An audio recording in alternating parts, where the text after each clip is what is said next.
animado aqui?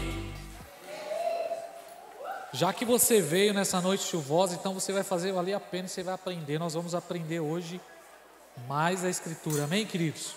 Só para começar uma introdução, abra sua Bíblia no Salmo 119,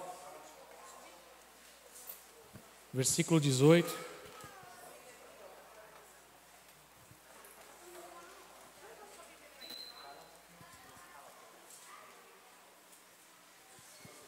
Acho que eu vou deixar a Mari como minha oradora hoje. Vou entregar esse microfone para você, Mari. Você me ajuda aí, tá? 119, versículo 8.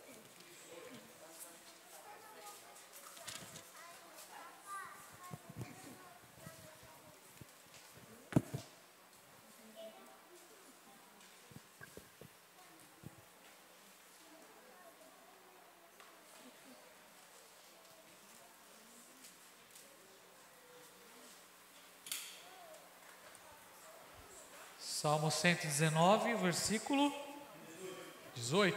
Pode ler, Mari, por favor? Desvenda os meus olhos para que veja as maravilhas da tua lei. Amém? Efésios 1, verso 16, 17. Efésios 1, verso 16 e 17.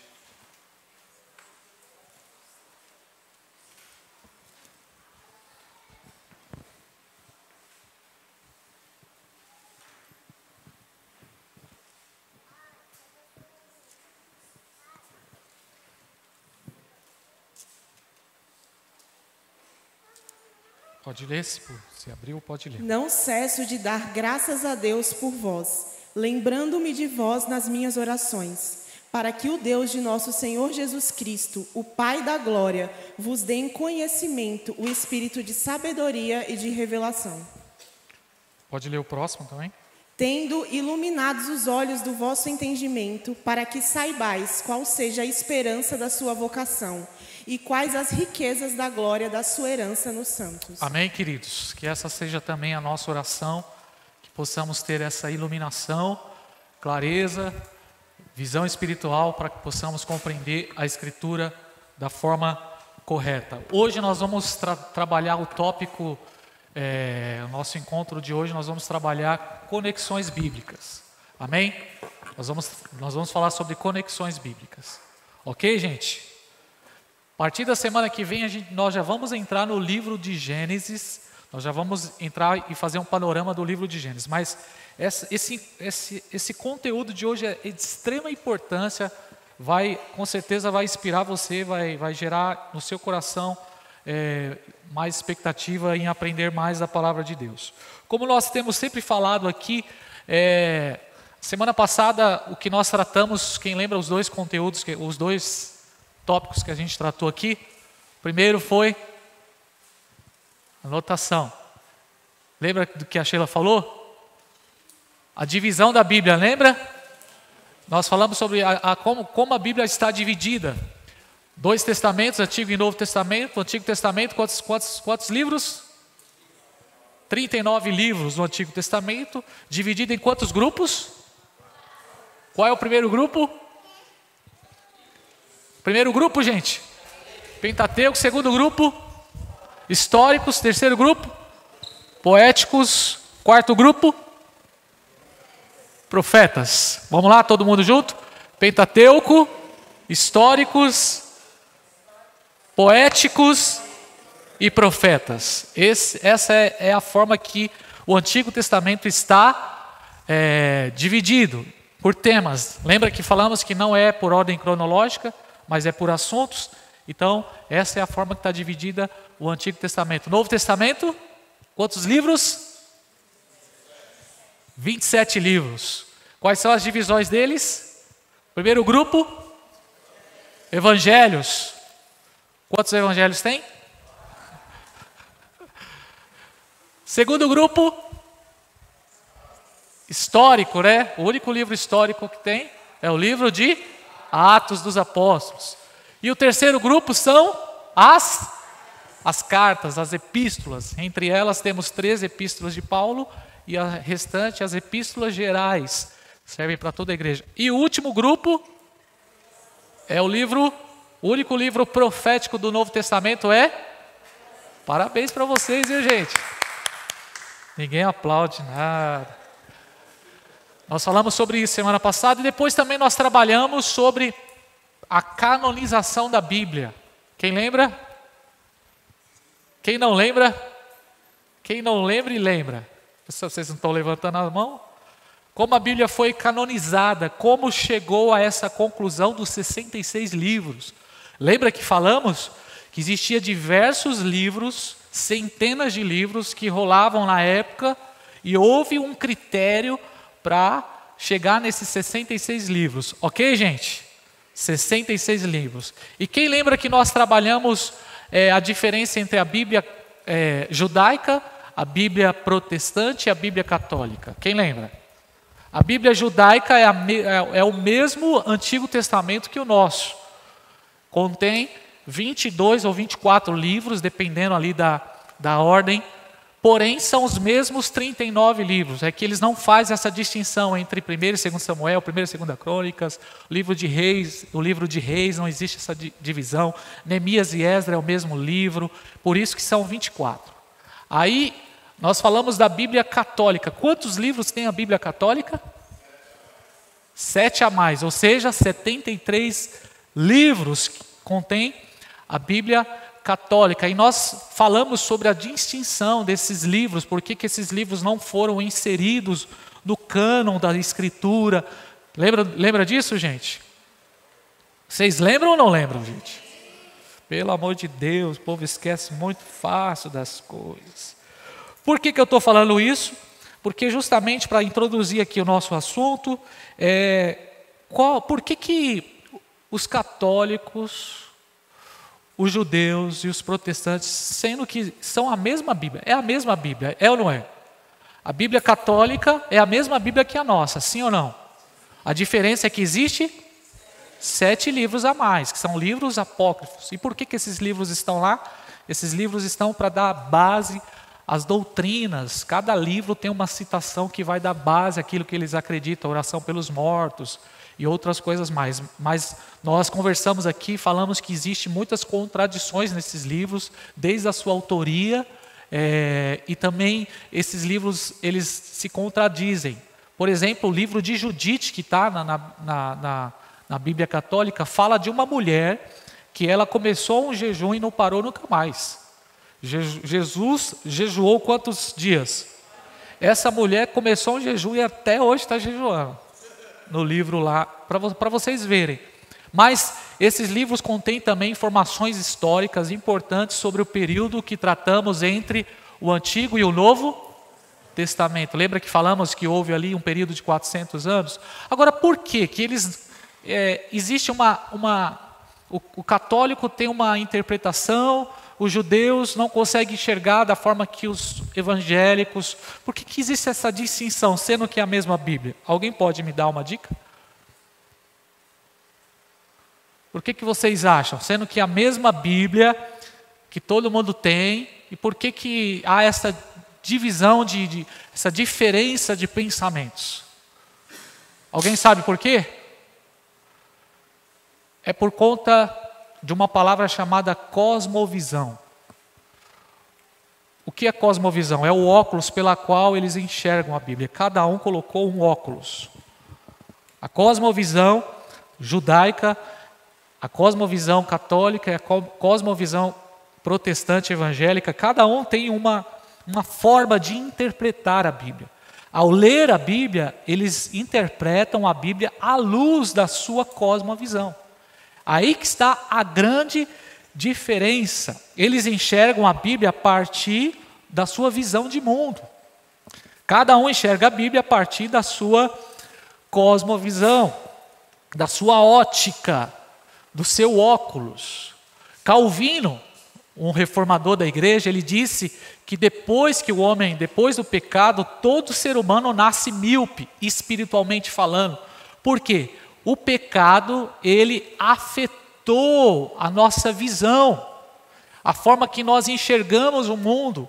O pecado veio e gerou uma miopia. Então, o homem, depois do pecado de Gênesis 3, se você ler o Gênesis 3, você vai ver o que aconteceu quando o homem pecou. Os seus olhos se abriram para o bem e para o mal. Então, Calvino vai dizer isso, que o pecado afetou a nossa visão, então os olhos se abriram, e aí que está o grande desafio, porque que existe diversas linhas de pensamento, ou diversas linhas de interpretação, ou diversas linhas teológicas, justamente por conta disso, visão de mundo. Cada um escolhe um óculos para enxergar a Bíblia. Nós não conseguimos, a não ser que o Espírito Santo faça isso, como nós lemos aqui, o Salmo 119, versículo 18, que o salmista disse: tire as vendas dos meus olhos, para que eu enxergue as maravilhas da sua lei. Qual foi a oração de Paulo em Efésios, capítulo 1, gente? Ilumine os meus olhos, os olhos do meu coração. Ou seja, o que Paulo está falando é o seguinte: tira tudo toda a miopia, todo o bloqueio, toda a fumaça dos meus olhos, para que eu possa enxergar a palavra de Deus da forma que ela é. Aí que está a grande diferença. Dependendo da cosmovisão ou da forma que a pessoa vai enxergar a Bíblia, da forma que ela vai interpretar a Bíblia, ela vai chegar às suas próprias conclusões. E essa questão de cosmovisão vale para a vida toda, para todas as áreas da nossa vida. Por exemplo, a questão ideológica política.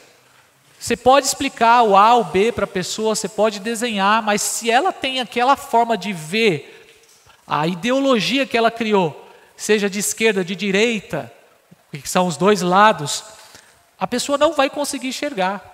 Essa ideologia, a forma que ela vê o mundo. Então, isso também vale para a política. Ou seja, a ideologia fala do ideal. Ideal não significa realidade.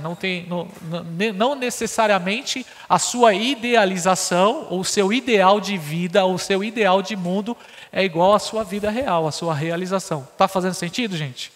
É diferente de eu ter uma idealização, eu tenho um ideal de vida para o meu futuro, e eu tenho uma realização, é diferente. As coisas muitas vezes não funcionam da mesma forma. Então, o segredo de enxergar a Bíblia da forma correta, para mim, na minha visão, queridos, porque eu já vesti diversos óculos. Eu comecei a estudar a Bíblia em 2001, a primeira experiência que eu tive com a teologia. E se eu sei que ao longo de todo o processo de caminhada de estudo bíblico, nós vamos crescendo, nós vamos nos desenvolvendo, e graças a Deus. Mas hoje, eu tenho uma forma de enxergar a Bíblia, e para mim, essa forma é a forma correta, ou a forma mais verdadeira de interpretar a Escritura. E é isso que eu quero apresentar para vocês aqui, o óculos correto, para que possamos entender a Escritura, interpretar a Escritura. Está fazendo sentido, gente? Eu vou passar para os irmãos a chave hermenêutica.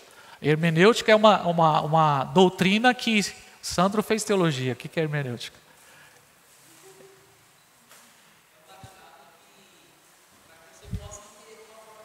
Interpretação. É a arte de interpretar. Então, a chave correta para interpretar a Escritura. E isso é o segredo da vida, irmãos. Isso para mim é o segredo, o tesouro mais precioso que eu estou entregando para os irmãos, porque vai fazer sentido para as nossas vidas, porque dependendo da forma que você olha o mundo, o resultado será no seu estilo de vida. A forma que você vê o mundo vai moldar o seu estilo de vida. Vou tentar explicar mais um pouquinho para a gente correr aqui. Por exemplo, se você enxerga o mundo visando que o sentido do mundo é dinheiro e prazer, que a vida se resume em dinheiro e prazer, essa forma de ver o mundo vai moldar o seu estilo de vida. Então, tudo que você fizer na sua vida diz respeito a dinheiro e prazer. Por quê? Porque o sentido, a forma que você está vendo o mundo, o óculos que você enxerga o mundo é esse. Então, para você, a vida se resume em dinheiro e prazer. Então, isso vai moldar o seu estilo de vida. Querendo ou não, o seu estilo de vida será moldado pela sua forma de ver o mundo. Se você não tem uma esperança viva, se você não vê a vida, se você não enxerga a vida eterna, se você não tem uma perspectiva da vida eterna, se você não entende, se você apenas vê a vida como o tempo que passamos aqui, 70 anos, 80 anos. Então, essa forma de ver a vida vai moldar o seu jeito de viver. Esse óculos que você colocou para enxergar a vida, então, se para você a vida morreu, já era, a melhor coisa que tem para fazer é sair daqui, procurar uma balada, ou um bloquinho de carnaval. Se você enxerga a vida dessa forma, que não existe vida eterna, que morreu, acabou, então a melhor coisa que a pessoa tem que fazer é procurar um beco aí onde tem um cara vendendo droga e se acabar ali. Porque é a forma que a pessoa enxerga a vida. Ela entende que a vida aqui se resume apenas no prazer, ou ela não enxerga a vida além, a longo prazo, após a morte. Quem está entendendo, gente? Vamos ler um texto de Lucas 12, 15. Olha o que Jesus diz, só para dar base aqui. Eu preciso correr rapidinho, porque você sabe quando eu falo de um assunto, eu me empolgo no assunto, né? Lucas 12, 15, a minha oradora, se conseguir abrir aí, pode ser no celular, para ficar mais fácil também. Lucas capítulo 12, verso 15. E disse-lhes: acautelai-vos e guardai-vos da avareza, porque a vida de qualquer não consiste na abundância do que possui. Veja o que Jesus está falando, que a vida não consiste na abundância, na ganância. Tem gente que enxerga a vida dessa forma, e isso vai moldar a forma que ela vai viver. Quem está entendendo? Outro texto, Paulo vai falar em 1 Coríntios 15, 19.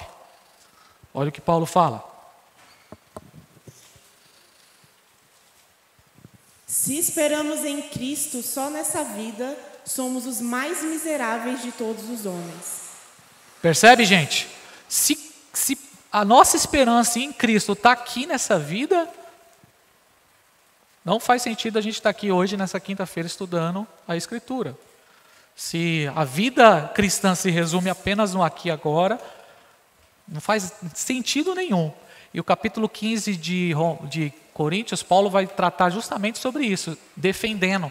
Ele fala, todo o meu esforço, porque se Cristo não ressuscitou, se a ressurreição é só uma história, não valeu de nada tudo que eu passei em Éfeso, vamos morrer, comamos, bebamos, e já era, assim como pensavam os gregos antigamente. Mas se nós temos a visão correta, se nós temos o óculos correto, se você tiver a interpretação correta para entender a vida, se você tiver a cosmovisão correta, se o seu coração for iluminado pelo Espírito Santo, aleluia, se você compreender e viver a sua vida a partir da iluminação da palavra de Deus, querido, aí é outra realidade. Se a Bíblia é para você lâmpada para os seus pés e luz para os seus caminhos, aí é outra realidade. Se você entende que nós temos uma viva esperança, uma bendita esperança, se você compreende, se você vive à luz dessa realidade, se essa é a sua cosmovisão, é a forma que você vê a vida, então a realidade é outra e isso precisa moldar o seu dia a dia. Ok, gente? Ok, gente? Então, o nosso dia a dia vai mostrar realmente como nós enxergamos a vida. Se para você viver é ir para a academia, comer, viajar, trabalhar, vai mostrar. Agora, se você entende, se você compreende que não se resume no aqui e agora, que existe uma história, que existe um propósito eterno de Deus e que Deus está no governo, no controle de todas as coisas e Ele revelou o seu plano na Escritura e você tem a Bíblia como regra de fé e prática. E você entende que este livro aqui, que estamos estudando, é sagrado, é inspirado por Deus, é a revelação do propósito de Deus, do plano de Deus. Então, queridos, aí é outra realidade, aí é outra vida, é outro mundo. E quando eu falo de cosmovisão, era assim que os judeus eles tinham uma forma de ver a Escritura. Eles tinham uma forma de interpretar a Escritura. Olha o texto de Mateus 15, Mateus capítulo 15. Mateus capítulo 15.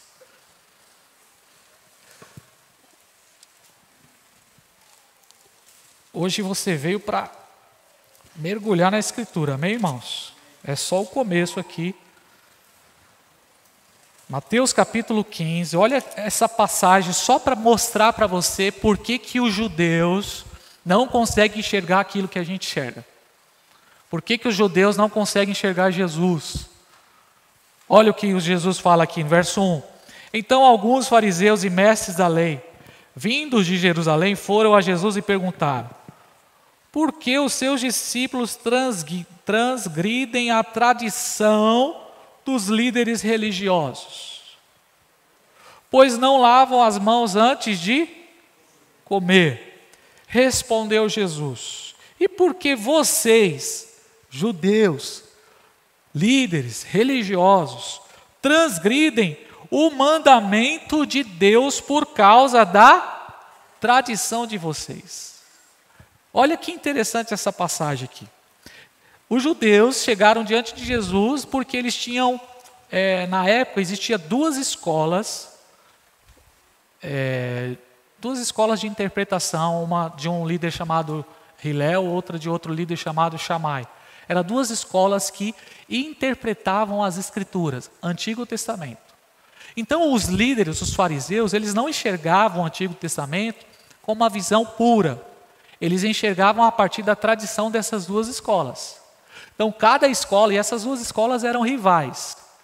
Ou seja, eles criaram um monte de doutrinas de homens, preceitos de homens. Entre os preceitos de homens, está um aqui no verso 2. Por quê?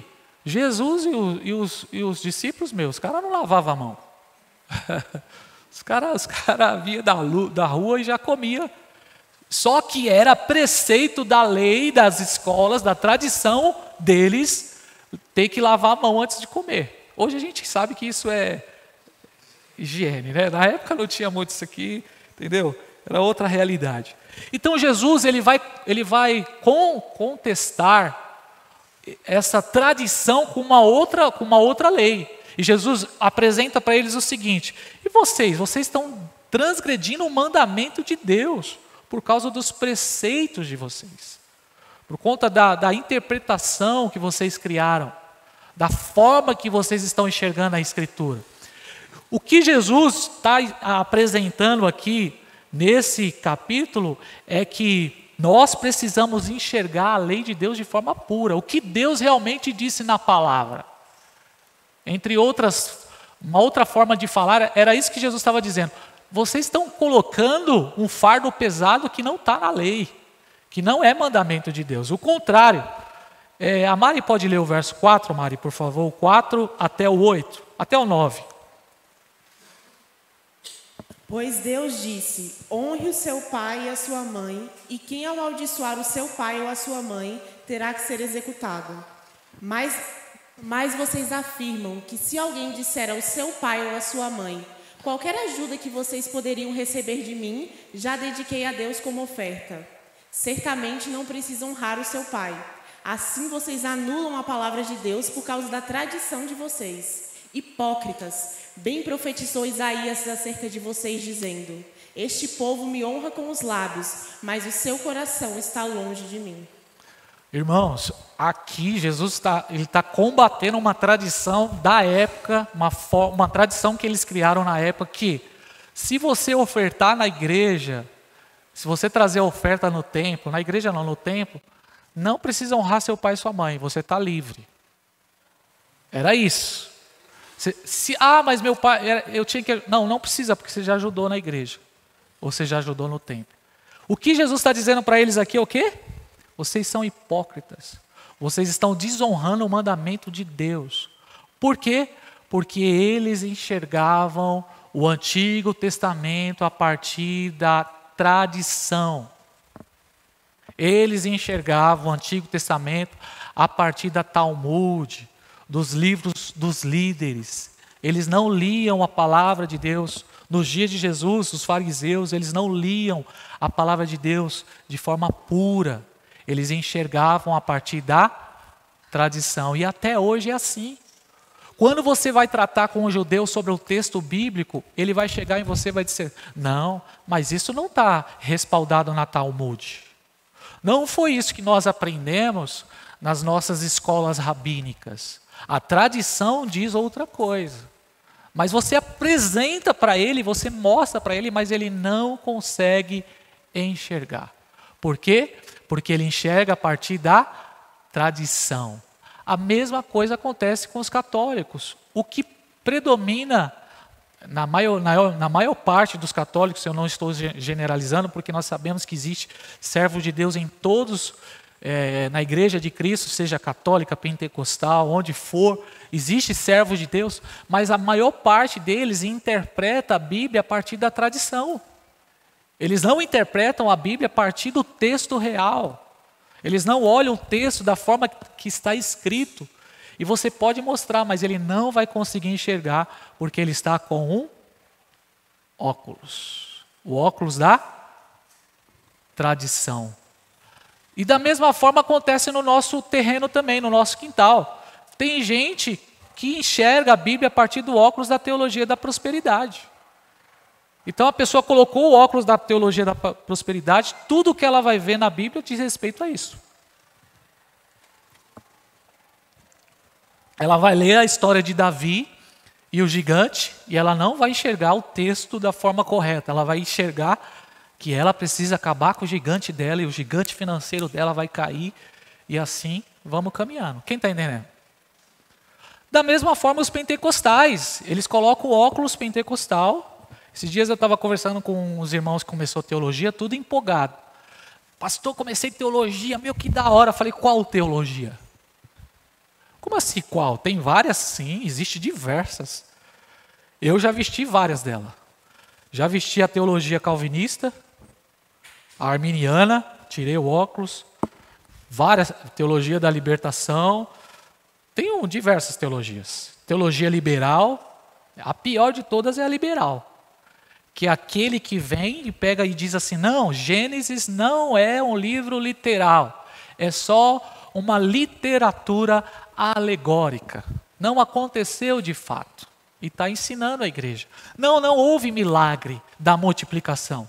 Na realidade, o que aconteceu foi que, quando Jesus pregou, houve ali um trabalhar no coração de todos, e eles começaram a partilhar cada um que tinha. Não houve milagre. Percebe? Então é um óculos pela qual se interpreta a Escritura. E hoje eu quero apresentar para vocês o óculos pela qual eu enxergo a Escritura. E não somente eu, muitos irmãos enxergam a Escritura dessa forma, que é o óculos a partir da cosmovisão do propósito eterno de Deus. Nós enxergamos a Bíblia a partir da luz do propósito eterno de Deus. Vai fazer muito sentido para você, e servir a Deus não vai ser coisa chata, você vai entender como é maravilhoso isso, para a glória e honra do nome do Senhor. Foi isso que Jesus quis trazer para aqueles homens ali. Vamos enxergar a Bíblia da forma que ela é, sem alegorizar demais, sem interpretar a Bíblia de forma espiritual, de forma exagerada, porque é o que muitas pessoas fazem, e sem também pegar a Escritura e aplicar ela para a sua vida como se você fosse a última bolacha do pacote, e que a Bíblia foi escrita só para você e tudo diz respeito a você. É quando você não respeita a história, não respeita o contexto, não entende que esse livro está tratando de um de um tempo, existe um personagem específico, existe uma mensagem ali, e aí você, por querer que Deus fale com você, Deus precisa falar comigo, você abre a Bíblia e você diz, fale comigo, Senhor. E aí você abre Mateus 4 e você não olha o contexto e de repente você vê o verso que está escrito assim, tudo te darei se prostrado me adorares. E aí você vai se prostrar e você não sabe que quem disse aquela palavra foi o cabeça quebrada. Então, qual é a forma correta, queridos? É enxergar a Bíblia a partir do propósito de Deus, do propósito eterno de Deus. Desde Gênesis, Apocalipse, essa é a narrativa, essa é a forma correta de enxergar a Bíblia. Eu dei os 4 capítulos para vocês aqui na primeira aula, quem lembra? Criação, queda, redenção e consumação. Quando você enxerga que a Bíblia existe um tema central e ela está revelando Jesus Cristo e revelando o seu propósito. Qual é o propósito da Bíblia? Se eu pudesse resumir, a palavra é Emanuel, Deus conosco. Deus quer ter intimidade conosco, Deus vai se relacionar conosco, com o seu povo. Amém, queridos? Está fazendo sentido ou não, irmãos? Amém? Vocês estão aqui ainda ou não? Ou foi muito conteúdo ou não?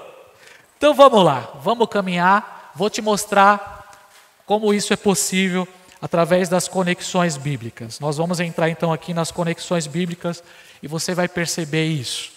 Olha, os 2 primeiros, pega aí a sua Bíblia, capítulo 1 e capítulo 2 de Gênesis.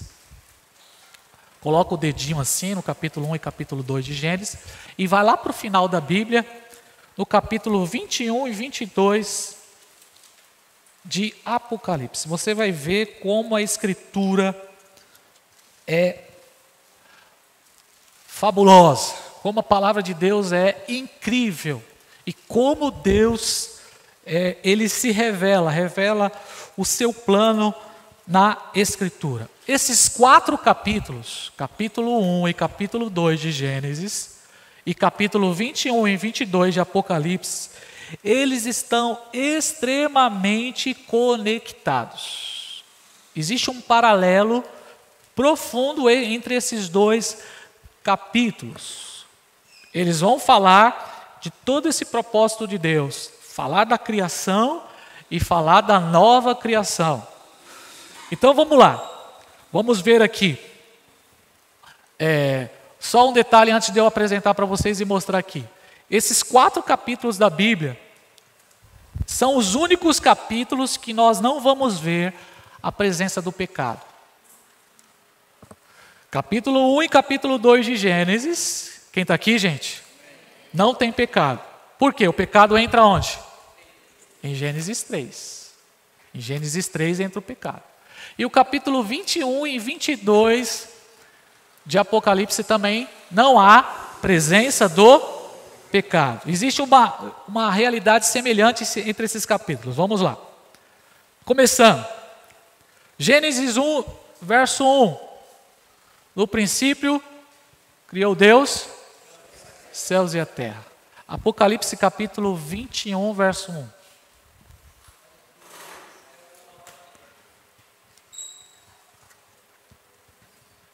Perceba, céus e terra, novos céus e nova terra. Uma conexão aqui entre os primeiros capítulos e os últimos capítulos. No princípio, criação, céus e terra. Na consumação, novos céus e nova terra. Próxima conexão. Gênesis capítulo 1 e 2 vai falar sobre um lugar de encontro. Qual é esse lugar? Éden. Quem pode ler para mim a referência? Gênesis 2:8. A Mari, a nossa oradora de hoje. Gênesis 2:8. O Senhor Deus plantou um jardim no Éden, a leste, e ali pôs o ser humano que formou. Amém. Agora vamos para Apocalipse capítulo 21, versículo 2.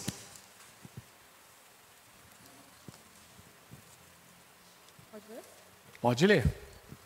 Vi a cidade santa, a nova Jerusalém, que descia dos céus da parte de Deus, preparada como uma noiva adornada para o seu esposo. Ok? Então nós percebemos aqui, no princípio, céus e terra. Na consumação, novos céus e nova terra. No princípio, em Gênesis, fala de um lugar chamado Éden, que significa lugar de delícias. Gênesis 2:8. E Apocalipse vai falar também de um lugar chamado Nova Jerusalém. Jerusalém fala de lugar de paz. Ok, gente? Cidade da paz. Terceira conexão. Gênesis 2:9. Gênesis 2:9.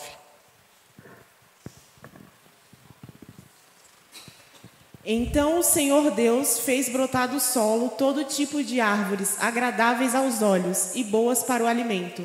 No meio do jardim estavam a árvore da vida e a árvore do conhecimento do bem e do mal. Pausa. Então nós temos aqui a árvore da vida. No começo da Bíblia fala da árvore da vida. E no final da Bíblia, Apocalipse 22:2.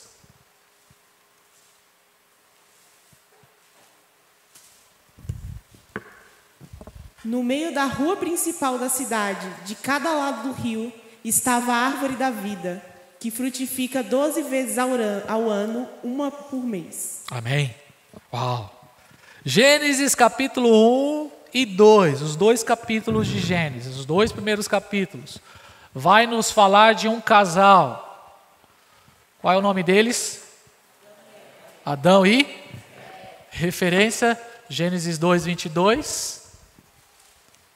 Até travou o computador lá, ó. Tanto versículo bíblico. Da costela que havia tirado do homem, o Senhor Deus fez uma mulher e a levou até ele.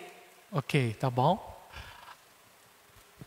Aqui em Apocalipse, o mesmo texto que nós lemos, Apocalipse 21:2, vai falar de um casal também. Quem é esse casal? Vamos lá, gente. Jesus e a igreja. Aqui fala de um casal, Adão e Eva. Adão aqui é um protótipo, é uma sombra de um último Adão, que você já leu nas cartas de Paulo. Quem é esse último Adão? Jesus Cristo. E Eva, aqui aponta para quem? Para a igreja. Quem é a igreja? A igreja é o conjunto de todos os salvos, de todos os tempos, de todas as épocas, sejam judeus, sejam gentios, que o muro foi separado, agora pertence ao povo de Deus. Agora todos somos a igreja do Senhor. Então, a Bíblia começa falando de um casal e a Bíblia termina falando de um casal. Olha, a menina aqui está pegando, olha que lindo. Vamos lá, continuando. No primeiro capítulo da Bíblia nós temos Deus em comunhão com o homem. Aqui revela o propósito de Deus. Gênesis 3:8. Quem pode ler? Não, a nossa. E ouviram a voz do Senhor Deus, que passeava no jardim pela viração do dia. E esconderam-se Adão e sua mulher da presença do Senhor Deus entre as árvores do jardim. Esse verso está falando do momento da queda, mas aponta para o que acontecia, o verso 9 principalmente, aponta para o que acontecia no jardim. Todo dia, às 5 da tarde, mais ou menos, preparava a mesa ali, o café, o chazinho, o sonho, o bolo, o requeijão, e Deus descia para sentar à mesa com Adão e com Eva. Era isso que acontecia no lugar de encontro, no Éden. E isso aponta para quê? Para o propósito eterno de Deus. Deus quer se relacionar. Deus conosco, Emanuel. Deus entre nós. Aleluia, gente. Isso, a Bíblia começa falando disso e a Bíblia termina também falando disso. Apocalipse capítulo 21, verso 3. E ouvi uma grande voz do céu que dizia: Eis aqui o tabernáculo de Deus, está com os homens, pois com eles habitará, e eles serão o seu povo, e o mesmo Deus estará com eles, e será o seu Deus. Amém, gente? se a gente conseguir enxergar com a forma correta a Escritura, como vai fazer sentido para nós. Não são textos aleatórios, não é Gênesis, não está solto, nem Apocalipse, tem um propósito. A formação do cânon tem um propósito. Por exemplo, continuando a nossa conexão aqui, o capítulo 1 e 2 vai falar do mundo sem os efeitos do pecado, sem os efeitos da queda. E Apocalipse 21 e 22 vai falar sobre o novo mundo, após a vitória do pecado, sobre o pecado e sobre os inimigos de Deus. Ok? Então existe uma conexão bíblica. Eu vou trazer aqui algumas para vocês, mas existem centenas das escrituras. A gente teria que gastar muitas horas para pegar cada conexão que existe. Eu vou dar algumas para vocês aqui, e essa é a primeira. Ok? Gênesis capítulo 3 e Apocalipse capítulo 20 também estão relacionados. Também estão ligados, que é o terceiro capítulo da Bíblia, e aí eu não sei como eu falo aqui, o antepenúltimo capítulo da Bíblia, né? O penúltimo, Apocalipse 22, o último Apocalipse 22, o penúltimo Apocalipse 21 e o antepenúltimo Apocalipse 20. Esses dois capítulos também estão ligados. Por quê? O que acontece em Gênesis 3? A entrada do pecado. Gênesis 3 vai mostrar para cada um de nós o pecado, a morte como sentença. A morte entra aqui, em Gênesis 3. Juízo de Deus, maldição sobre a terra, a intromissão do Satanás aqui. Eu não sei, depois nós vamos tratar o momento da queda do diabo, a semana que vem nós vamos tratar sobre o momento que houve essa queda, mas foi um pouquinho antes daqui. Um pouquinho antes desse momento aqui, é que Satanás caiu, houve uma rebelião no céu, então ele veio, desce para o Éden, e ele faz o quê? Ele fez uma lambança. Serpente, Satanás. Uma intromissão no plano de Deus. Uma tentativa de frustrar o propósito de Deus. Mas ninguém frustra o nosso Deus. Amém, gente? Então aqui entra o pecado. Satanás passa a ter acesso, governo sobre a terra.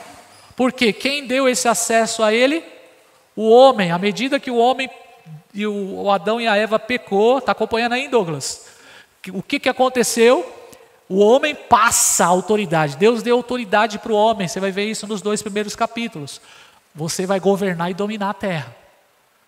Mas quando o homem peca, o que ele faz? Ele entrega a chave da terra. Praticamente ele entrega o acesso para Satanás. Era o que ele queria. Então, em Gênesis 1 e 2 e Gênesis 3, ele é serpente. Em Apocalipse 20, ele é dragão. Cresceu, o bichinho cresceu. Comeu muito alimento. Ele passa a ser aquele que principiou a queda. O príncipe desse mundo, desse sistema. Você vai ver essas referências em Efésios 2, o diabo é o príncipe deste mundo. Você vai ver isso em 1 João 5,19, sabemos que somos de Deus e que o mundo inteiro jaz no maligno. Você vai ver isso em 2 Coríntios 4,4, o Deus desse século cegou o entendimento. A Bíblia vai apontar o diabo como líder desse sistema anti-Deus, líder desse sistema anti-família, anti-propósito de Deus. Ele passa a ser inimigo implacável. Então, a partir daqui, houve o caos. Entrou o caos aqui, em Gênesis 3. Entra todas as consequências do pecado e nós vamos ver ao decorrer da história. Mas em Apocalipse capítulo 20, vai falar do juízo final. Você vai ver os primeiros versos, vai tratar do milênio, e depois do milênio vem o juízo final, onde Jesus vem para aplacar sua vitória contra Satanás. Então Satanás é vencido onde? Completamente, plenamente, em Apocalipse 20. Está fazendo sentido, gente? A vitória de Deus sendo consumada aqui. Os inimigos sendo vencidos. Quem são os 4 inimigos de Deus?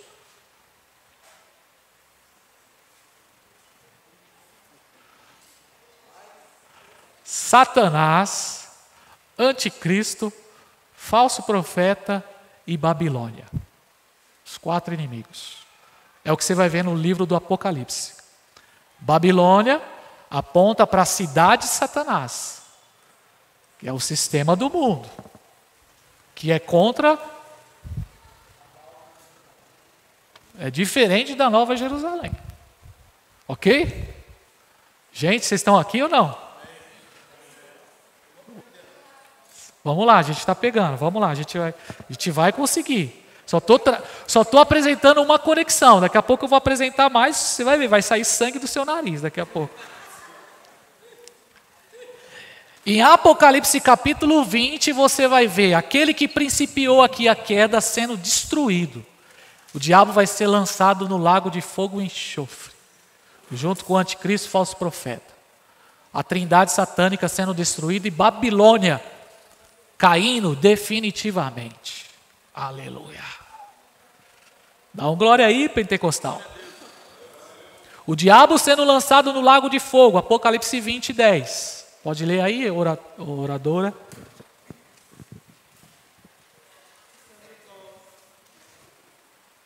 O Haroldo chegou atrasado, não vai receber.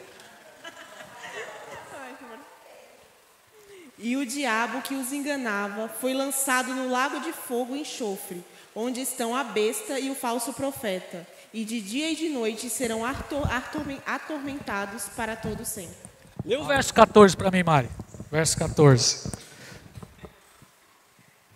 E a morte e o inferno foram lançados no lago do fogo. Esta é a segunda morte. Onde entrou a morte? Gênesis 3 entrou? Onde a morte vai ser vencida? Apocalipse 20. Percebe a conexão, gente? Amém? Primeira conexão. Vamos para a segunda conexão aqui, porque eu tenho mais 3 para fazer.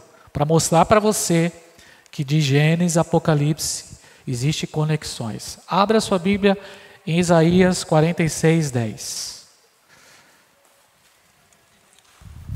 Apagando tudo aqui já era, quem copiou não copiou. Não, meu Deus do céu. Pode ler para mim o texto. Desde o início faço conhecido o fim, desde tempos remotos e o que ainda virá. Eu digo, o meu propósito permanecerá em pé e farei tudo o que me agrada. Quem pode dar um glória a Deus aí, gente? O texto está dizendo que Deus... Volta aí de novo aí o versículo, vai. Ele anuncia o fim e princípio. Vai lá, pode ler. Desde o início faço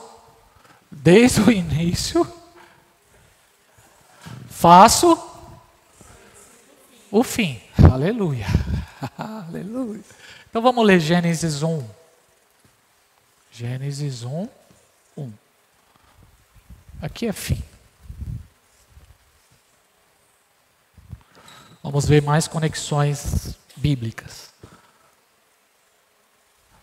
No princípio, Deus criou os céus e a terra. No princípio, criou Deus os céus e a terra. Agora vamos ler o Evangelho de João, capítulo 1, verso 1 ao 3. Evangelho de João. No princípio era o Verbo, e o Verbo estava com Deus, e o Verbo era Deus. Ele estava no princípio com Deus. Todas as coisas foram feitas por ele, e sem ele nada do que foi feito se fez. Aleluia. Quem estava no princípio, segundo João? Jesus. Ele é o Verbo, a palavra. A palavra está desde o princípio. Gênesis capítulo 1, versículo 1. No princípio. Quem estava no princípio? Jesus. Continua aí o texto até o verso 3. João, capítulo 1, do 1 ao 3. Todas as coisas foram feitas por ele, e sem ele nada do que foi feito se fez. Quem criou todas as coisas? Jesus. Jesus. Então, a Bíblia começa, a primeira palavra da Bíblia aponta para quem? Para Jesus. Apocalipse 3, 14. Vamos ler aí.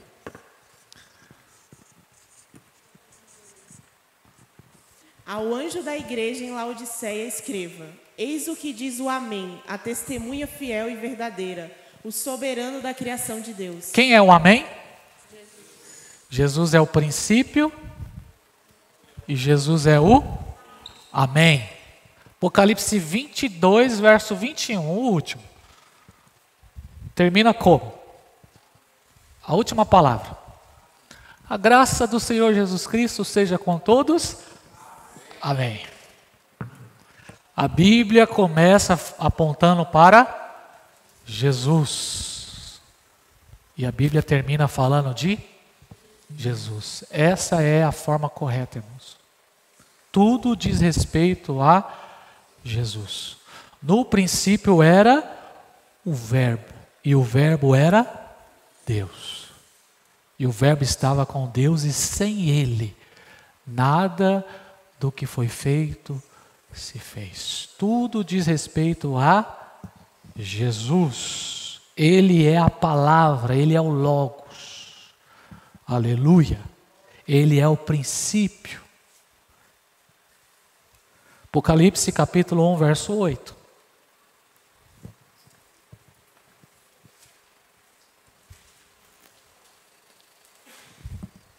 Eu sou o Alfa e o Ômega, o princípio e o fim, diz o Senhor, que era, que é e que há de vir, o Todo-Poderoso. Ele é quem? Ele é o princípio, ele é o Alfa. O que é Alfa? O que é Alfa? Está escrito, Alfa é a primeira letra do alfabeto grego. Ômega. Quem já andou de ômega aqui?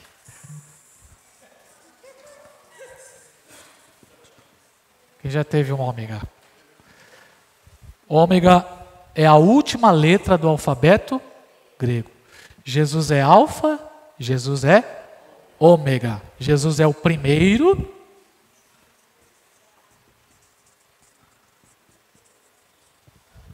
Jesus é o fim, o último.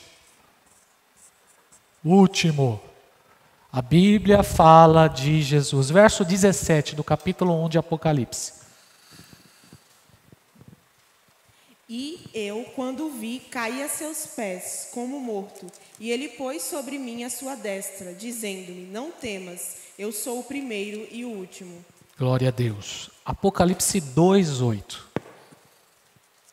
E ao anjo da igreja em Esmirna escreve: Isto diz o primeiro e o último, que foi morto e reviveu.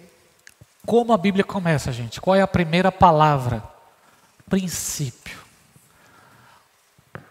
E quando João escreve, no princípio era o Verbo, João estava mostrando para os judeus que Jesus é Bereshit, a palavra aqui, ó, Bereshit. Ele é o princípio. A Bíblia diz respeito a Jesus. Então foi por isso que ele falou em João 5,39: examinai as Escrituras, porque elas vão testificar ao meu respeito. Eu sou o Alfa, eu sou o Ômega. Os judeus, quando falava da palavra princípio, ou quando apresentava a palavra Alfa, Ômega, ou a palavra Aleph, ou a palavra Tav, que é no hebraico as mesmas palavras, primeiro e último. Quando Jesus afirmava isso, Jesus estava dizendo: eu estava no princípio, eu sou. Tudo diz respeito a mim. Então a Bíblia, ela vai apontar essas conexões. Abre para mim Isaías 41, verso 4.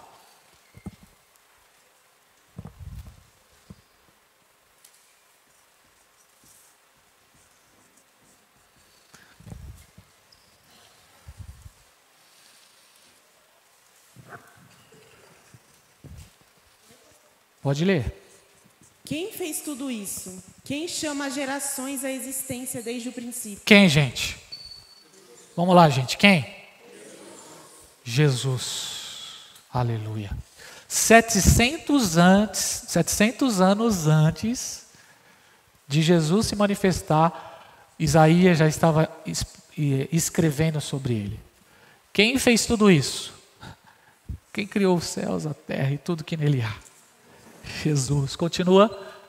Eu, o Senhor, que sou o primeiro e que sou eu mesmo com os últimos. Aleluia, gente. A Bíblia aponta para Jesus. Percebe conexões nos textos bíblicos? Estamos falando do início aqui, da primeira palavra na Bíblia. Ela está completamente ligada à última palavra da Bíblia. E aponta para uma direção só. Jesus. Essa palavra Bereshit aqui, ó, que é a palavra no hebraico, para no princípio, ela tem a ideia de primeiro, principal, primogênito, cabeça, líder, fundador, primícia, arquiteto. É a mesma palavra de João, capítulo 1, verso 1. É a mesma palavra que ele se utiliza aqui no princípio, só que no grego a palavra é a palavra arche, que se escreve assim, ó, arche. De onde vem a expressão arquiteto, arque. A mesma palavra aqui, ó, arque, é a mesma palavra bereshit, aponta para Jesus. E aí vamos ler o que Paulo diz em Colossenses, capítulo 1. Nosso tópico hoje é tratar sobre as conexões bíblicas. Vocês estão acompanhando, gente? Para a partir da próxima semana nós começarmos o panorama através do livro de Gênesis. Colossenses capítulo 1, do versículo 9 em diante, por favor, Mari. Vamos ler aí até, acho que o 16.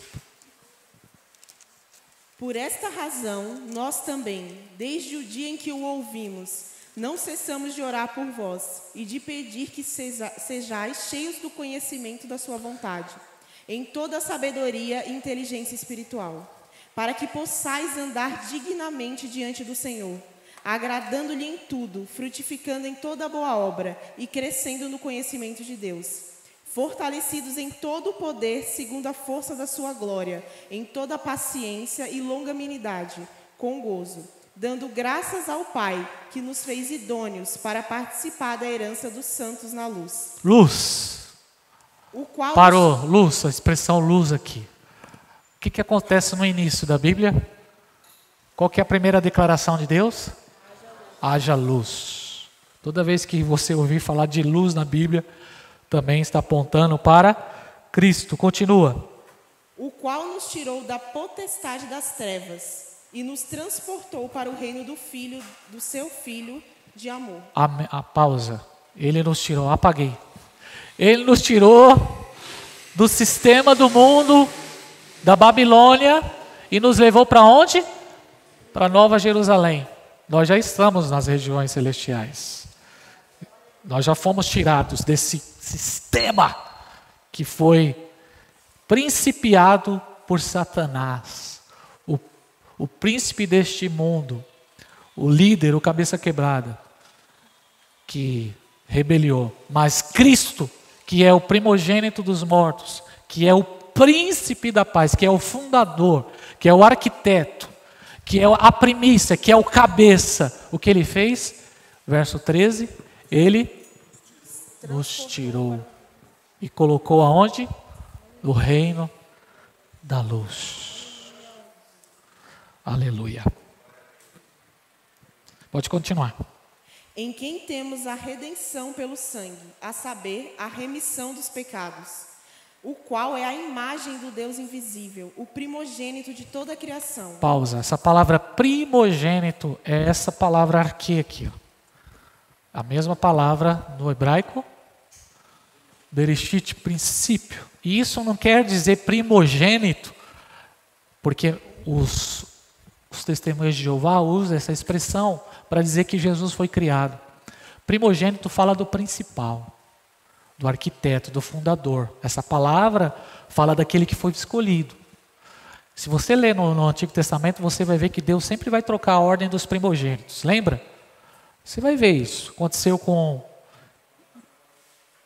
Isaac e Ismael. Isaac era o escolhido. Depois aconteceu com Jacó. Depois Jacó faz com os filhos dele, os netos de José lá. Quem lembra da história? Porque assim, o primogênito, sempre há essa inversão. O primeiro primogênito foi Adão. O primeiro homem a ser criado por Deus. O primeiro homem falhou, mas Cristo é o primogênito dentre os mortos. Jesus é o principal, é o último. Ele é o primogênito, o fundador. Amém, gente? Ele é quem?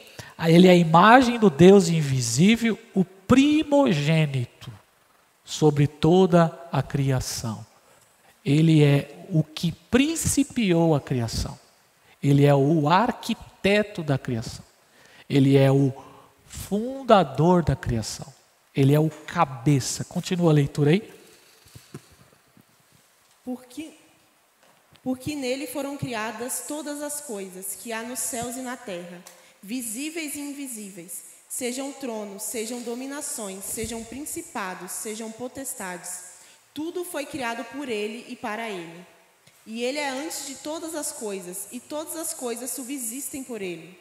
E ele é o cabeça do corpo, da igreja, é o princípio e o primogênito dentre os mortos, para quem tudo tem a preeminência.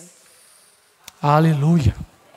Eu amo canções que são inspiradas sobre esses textos bíblicos. Quando você fala, ele não é só a imagem e semelhança, ele é a imagem exata. Por isso que Jesus disse, ninguém pode chegar ao Pai, ninguém pode ir até o Pai, se não for por mim. Se você quer conhecer a Deus, só existe uma maneira, só existe o caminho, Jesus. Ele é o resplendor da glória do Pai. Hebreus 1:3. Ele é a imagem exata de Deus. Ele é o principal. Ele é o alfa. Ele é o ômega. Ele é o primeiro. Ele é o último. Ele era, é e há de vir. O Deus Todo-Poderoso. A Escritura aponta para Jesus Cristo. E eu só estou dando para vocês algumas conexões. Não temos tempo para tratar sobre as tipologias. Não temos tempo para tratar sobre as teofanias, que são manifestações de Jesus. Jesus é o centro. Jesus é o centro, gente. Como diz a canção que nós cantamos domingo aqui, Cristo, Cristo, a beleza revelada no Pai. Cristo, Cristo é suficiente. Cristo é suficiente. Ele é a revelação da palavra. A Escritura aponta para Jesus. Apocalipse 21:6, disse-me ainda, está cumprido, eu sou o Alfa, o Ômega, o princípio e o fim. A quem tiver sede, darei de beber de graça da fonte da água da vida. Aquele que vencer, herdará todas as coisas, e eu serei o seu Deus, e ele será o meu filho. Isaías 44:6, assim diz o Senhor, Rei de Israel, o seu Redentor, o Senhor dos exércitos, eu sou o primeiro, eu sou o último, e além de mim não há Deus. Eu poderia ler tantos textos aqui, mas vamos para a próxima conexão. Você pode aplaudir Jesus aí, gente?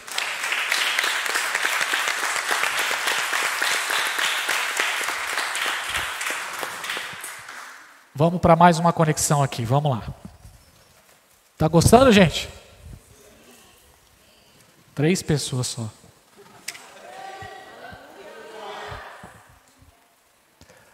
Vamos para Gênesis capítulo 1, eu não vou citar, não vou ler os versículos para a gente ganhar tempo, mas vamos ver aí nos 7 dias da criação, a conexão. Primeiro dia, acabou até a caneta aqui. Primeiro dia da criação, haja luz. Luz. Segundo dia, águas.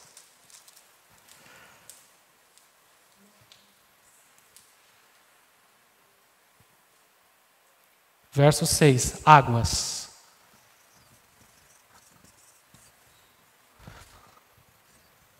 Terceiro dia, árvores, frutos e semente. Árvores, frutos, sementes. Quarto dia, luminares.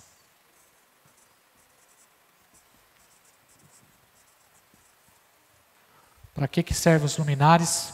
Determinar o tempo, marcar o tempo. Ixi, vai ter espaço aqui não. Quinto dia, peixes e aves.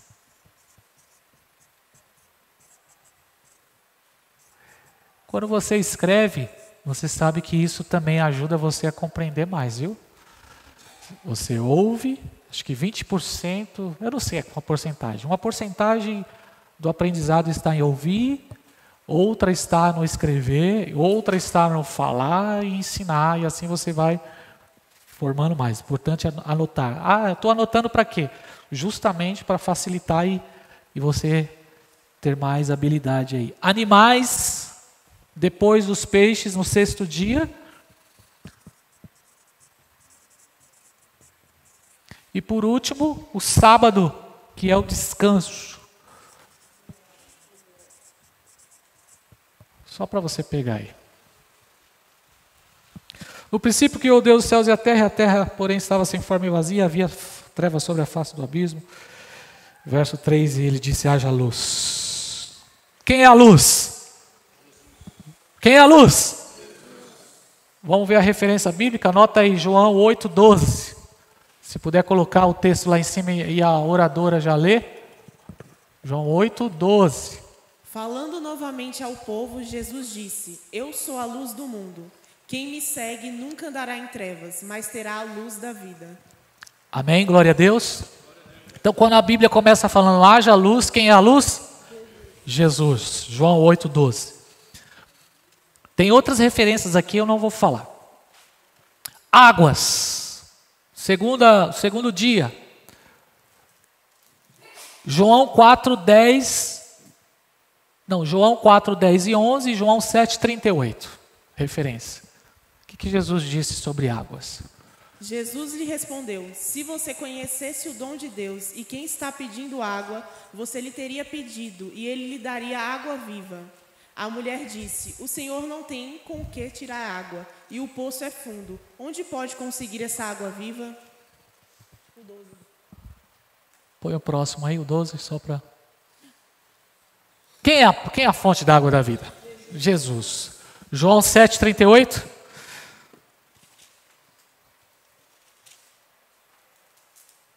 Quem crê em mim, como diz a Escritura, do seu interior fluirão rios de água viva.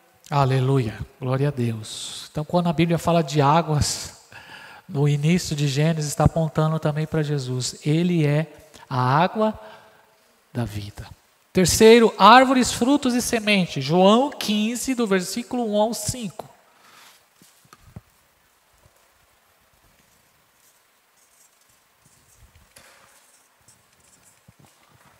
Tendo dito essas palavras, para que a minha alegria esteja em vocês e a alegria de vocês esteja completa. O meu mandamento é este: amem uns aos outros como eu os amei. Ninguém tem maior amor do que aquele... Na realidade era do versículo 1 ao 5. Eu errei, né? 15, João 15, do 1 ao 5. Eu sou a videira verdadeira e o meu pai é o agricultor. Ele corta todo ramo que estando em mim não der fruto, E poda todo aquele que der fruto, para que dê mais fruto ainda. Aleluia, glória a Deus. Vocês já estavam limpos pela palavra que tenho falado. Permaneçam em mim e eu permanecerei em vocês, como um ramo que não pode dar fruto por si mesmo, se não permanecer na videira. Assim vocês também não podem dar fruto, se não permanecerem em mim. Glória a Deus. Eu sou a videira e vocês os ramos. Se alguém permanecer em mim e eu permanecer nele, esse dará muito fruto, pois sem mim vocês não podem fazer nada. Ou seja, no terceiro dia, quando fala de árvores, frutos e semente, está fazendo uma conexão sobre Jesus. Amém, gente? Árvores, frutos e semente. Luminares, Malaquias 4:2 e Mateus 13:43. Os luminares. Malaquias 4:2. Meu Deus, que letra é essa, cara? Mas para vocês que temem o meu nome, o sol da justiça se levantará, trazendo cura nas suas asas. E vocês sairão e saltarão como bezerros bem alimentados. Quem é o sol da justiça, gente? Mateus 13:43. Então os justos brilharão como o sol no reino do seu Pai. Aquele que tem ouvido, ouça. Uau! É esse texto. Então os justos brilharão como o sol no reino do seu Pai. Aquele que tem ouvidos, ouça. Peixes e aves. Lucas 3:22. E o Espírito Santo desceu sobre ele em forma corpórea, como pomba. Então veio do céu uma voz: você é meu filho amado, em quem tenho prazer. E os peixes, Lucas 5, do 4 ao 7, vai falar da pesca maravilhosa. Animais. João capítulo 1, verso 29 e o verso 36. João 1, 29 e 36.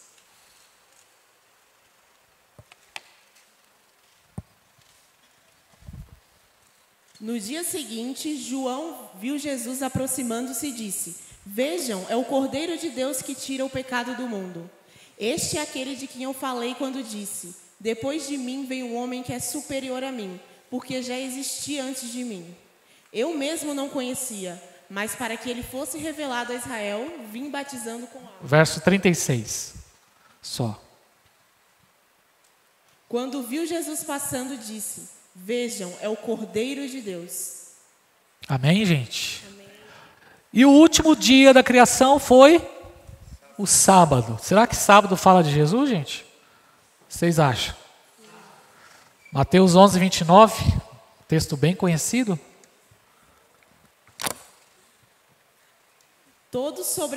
Tomem sobre vocês o meu jugo e aprendam de mim, porque sou manso e humilde de coração, e vocês encontrarão descanso para a alma. Essa palavra descanso aqui é a palavra sábado. Então quem é o nosso descanso? Jesus. Perceba a conexão aqui entre os 7 dias da criação e entre Jesus. Jesus, aqui haja luz. Jesus é o rio da água da vida. Segundo águas, Jesus é... Não. Me ajuda aí. Luz, Jesus é a luz do mundo. Segundo dia, águas, Jesus é rios de água viva. Terceiro dia, árvores, frutos e sementes, Jesus é videira verdadeira. Quarto dia, luminares, Jesus é o sol da justiça. Quinto, peixes e aves. Veio sobre Jesus o Espírito Santo como pomba. E o que Jesus mais gostava de comer era peixe. Eu também. Sexto dia, animais. Jesus é o Cordeiro de Deus que tira o pecado do mundo. O sétimo dia foi um momento de descanso, repouso. Mateus 11, 29, Jesus é o nosso descanso. Quem anotou aí? Quem anotou aí? Glória a Deus. Vamos lá para mais uma conexão bíblica. Mano, eu tenho várias aqui. Eu poderia ficar a noite toda fazendo essas conexões. Gênesis capítulo 5. Essa para mim é a mais Interessante. Eu não sei se vai dar tempo de eu conseguir escrever a tempo aqui. Você viu que eu escrevo bem hebraico, né, gente? Gênesis capítulo 5 vai tratar sobre a genealogia de Adão. Pastor, genealogia, será que existe conexão na genealogia? Ou genealogia é aquela página que a gente vira logo porque é um monte de nome? O que vocês me dizem? Só sei que nada sei, né?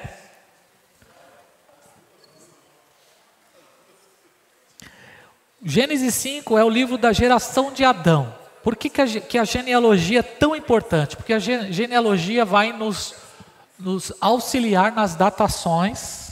Nós aprendemos sobre isso, a questão das datações. Adão foi criado no 6º dia e a partir da criação de Adão nós conseguimos fazer uma contagem. Adão viveu 930 anos, ok, gente? Então, a partir do 6º dia da criação, a formação do homem, nós conseguimos fazer uma contagem. Mas nenhum texto bíblico está aleatório, nada é por acaso, a Bíblia é cheia de conexões. Então vamos lá. Deus, vamos ver se consigo escrever. Deus gerou Adão. Ok? Adão gerou quem aí?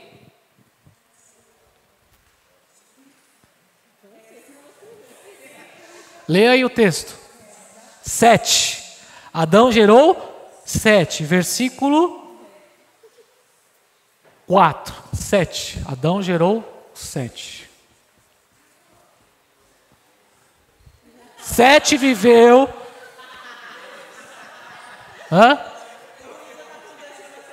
O que é? 7 não é o número, é o camarada. Ele chama-se 7. Ok, gente?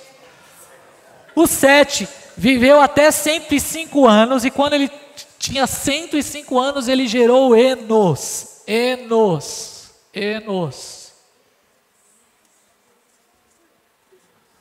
Ixi. Enos. Quem está procurando o nome para os filhos? Enos. Quando Enos morreu com 912 anos. Não, 905 anos. Enos gerou Cainã. Vamos lá, gente. Cainã.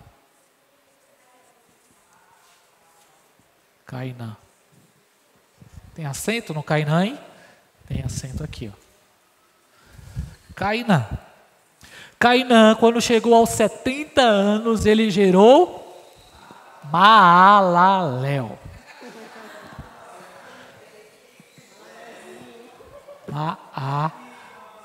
Maalalel. Vem aqui, seu Maalalel.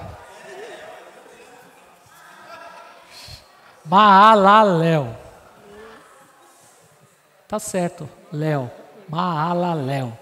Maalalel completou 75 anos e ele gerou Jared.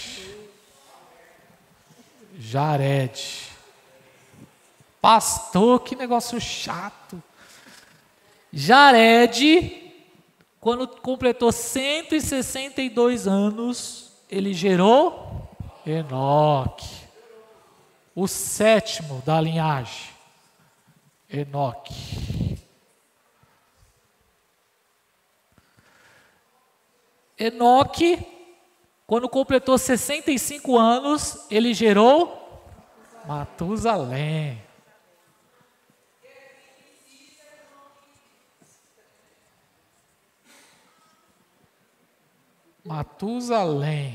Ok? Você sabe que Enoque, segundo Hebreus capítulo 11, verso 5, o que aconteceu com ele? Ele foi? Deus o tomou, ele foi arrebatado. Enoque ele andou com Deus e Deus para si o tomou. Gênesis 5, 24, versículo 24 vai falar sobre ele foi o único que ele não provou da morte. Ele viveu com 365 anos. Quando completou 365 anos, o Senhor falou, vamos caminhar para outro lugar agora. E aí ele gerou Matusalém. Matusalém é o personagem bíblico que viveu mais anos. Ele viveu 969 anos. Ok, gente? Matusalém viveu 969 anos. E ele gerou quem? Lameque.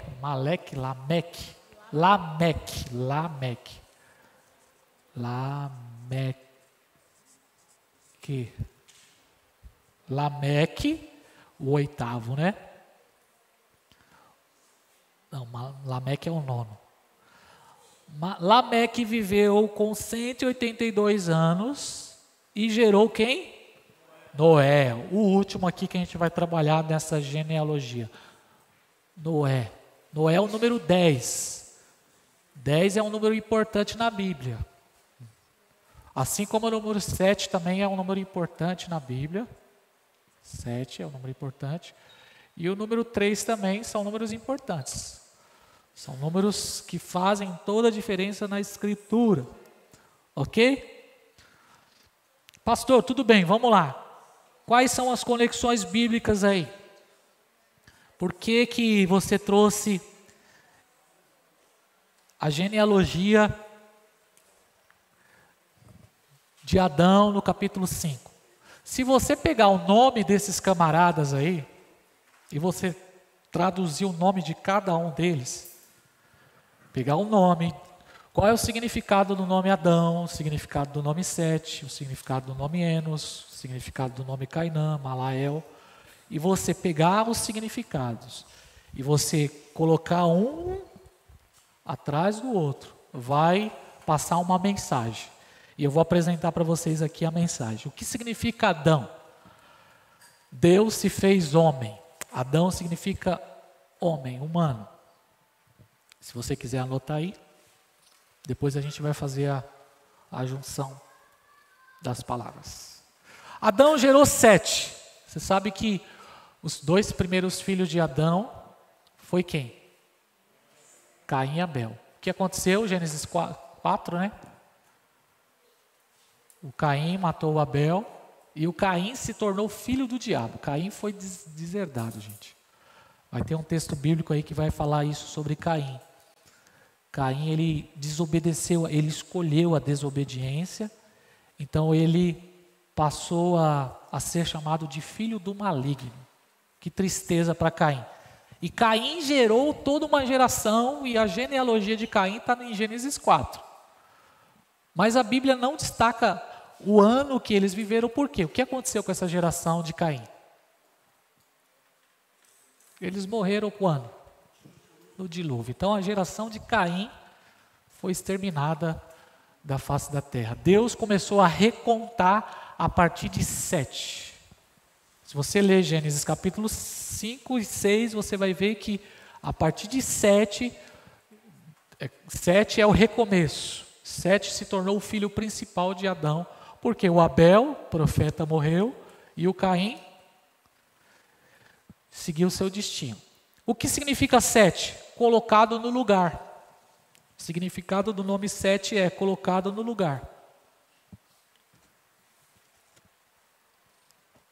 7 gerou Enos.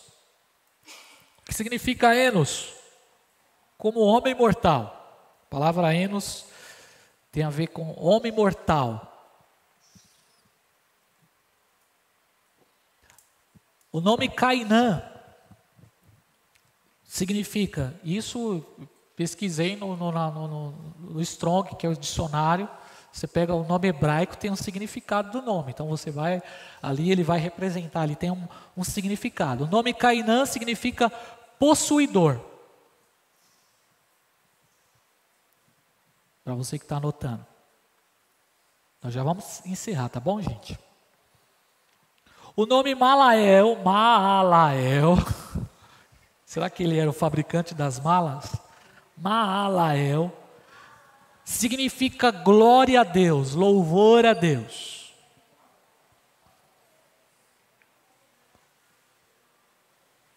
O nome Jared significa descendente ou aquele que desce.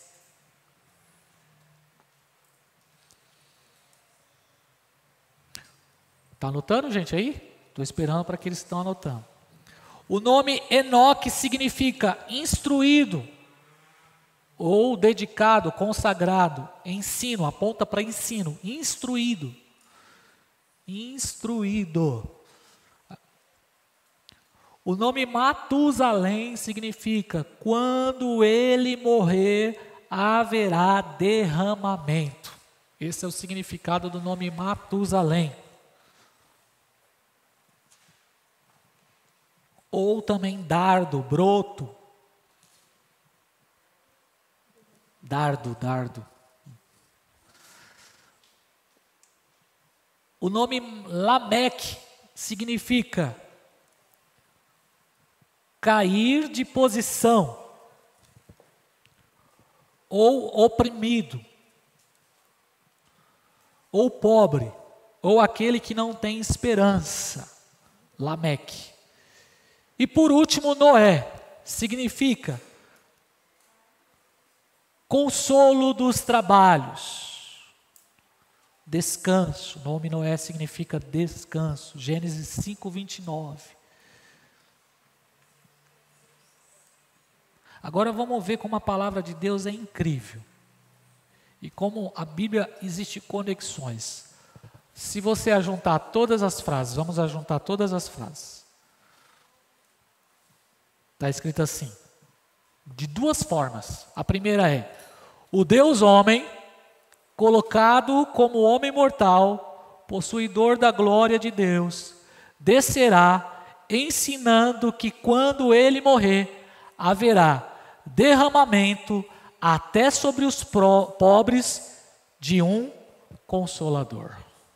Olha que tremendo, gente. Tudo isso na genealogia de Adão. Uma outra forma de traduzir, se você pegar as outras palavras, a outra frase, ajuntando.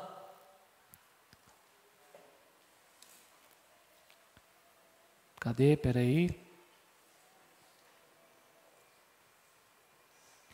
Ao homem está apontado uma vida mortal e de aflição, mas o Santo Deus descerá, ensinando que a sua morte trará ao ausente de esperança, ao pobre, alívio e conforto. Só na genealogia de Adão, de Gênesis capítulo 5, existe uma mensagem profunda sobre o propósito de Deus. A última, para a gente ir embora, Apocalipse 7, rapidinho, e a gente já encerra agora, porque as crianças não desceu. Pode mandar as crianças descer lá, se terminou. Apocalipse capítulo 7, do verso 4.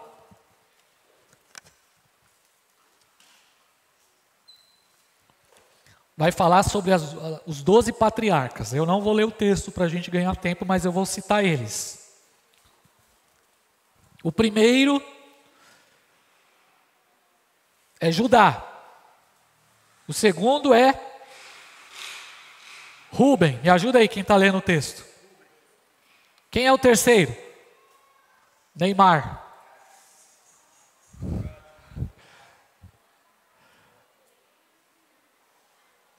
Os 12 patriarcas, vamos lá. Primeiro, Judá. Na lista de Apocalipse. Apocalipse colocou uma lista. O João, quando estava escrevendo, ele colocou uma lista dos 12 patriarcas e ele colocou uma sequência. Será que está aleatória essa sequência? Primeiro é Judá. O segundo é Rubem. O terceiro é Gade. O quarto é Azer. O quinto é Naftali. O sexto é Manassés. O sétimo é Simeão. O oitavo é Levi. O nono é Issacar. O décimo é Zebulon. O 11º, José. E o 12º, Benjamim. Vamos então traduzir o nome deles. Judá significa louvor ao Senhor.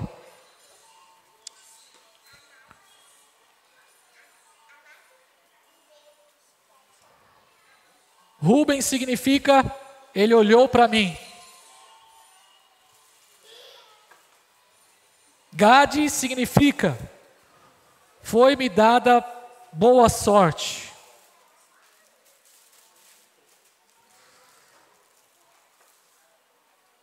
Azer significa eu sou feliz. Naftali significa minha luta. Depois você posta isso aí lá, você vai ver, você vai estourar o seu Instagram lá, você vai ver. O sexto, Manassés, significa me fez esquecer. O sétimo, Simeão, significa Deus me ouve. Deus me ouve. O oitavo, Levi, significa Deus se juntou a mim. O nono, Issacar, significa comprou-me.